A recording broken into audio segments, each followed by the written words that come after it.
Hi friends, ఇప్పుడు నేను మీకు ఒకటి చూపిస్తాను. అది చూస్తే నిజంగా మీరు సర్ప్రైజ్ అవుతారు. మా బాబు మాత్రం ఎస్పెషల్లీ చాలా హ్యాపీగా ఫీల్ అయ్యిండు. మా హస్బెండ్ ఆర్డర్ పెట్టిండు. అదేంటో ఇప్పుడు నేను మీకు చూపిస్తాను, చూడండి. ప్రొజెక్టర్. ఇప్పుడు నేను లైట్ ఆఫ్ చేస్తాను. అది ఎలా ఉంటుందో ఇప్పుడు మీరు చూడండి.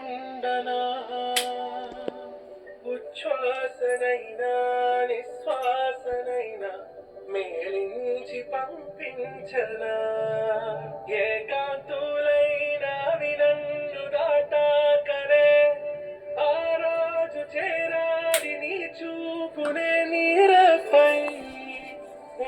చూసారా ఎలా ఉందో ప్రొజెక్టర్? చాలా బాగుంది కదా. మా హస్బెండ్ ఎస్పెషల్లీ మా బాబు కోసం అని చెప్పి ఆర్డర్ పెట్టిండు. ఆ సడన్ సర్ప్రైజ్ గా వచ్చింది. అది చూసి నిజంగా మేము షాక్ అయినాం. ఈ వీడియో మీకు నచ్చినట్టయితే లైక్, షేర్, సబ్స్క్రైబ్ మర్చిపోకండి. Roja Vijay creations. Bye bye.